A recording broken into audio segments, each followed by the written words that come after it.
Hi, I'm Michael Aubin, and I'm the hospital president for Wolfson Children's Hospital.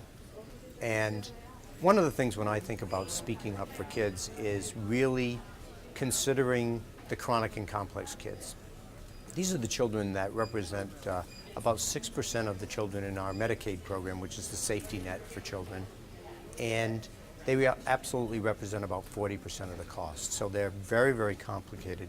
And often they really have very little coordinated care.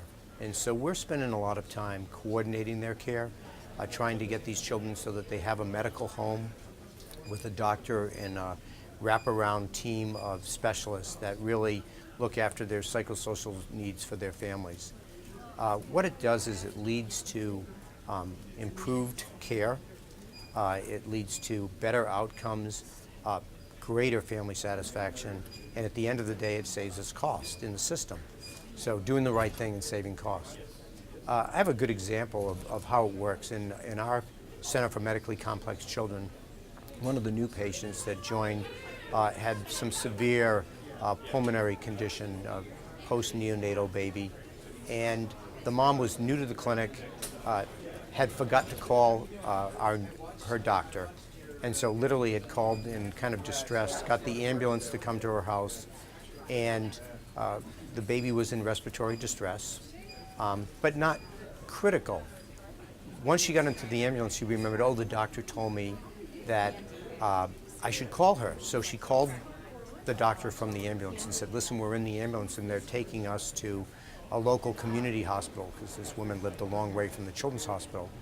And the doctor said, give the phone to the driver's, the other paramedic. And so she talked to the paramedic and said, listen, turn the ambulance around and go to the Children's Hospital's freestanding emergency center that's nearer this woman's house. They did that.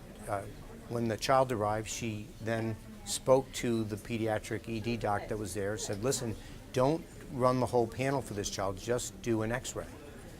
She looked at she had telemedicine for the x-ray, so she was able to look at the x-ray and consult with the ED doctor and say, no, this child just needs this particular medicine, and the child could go home.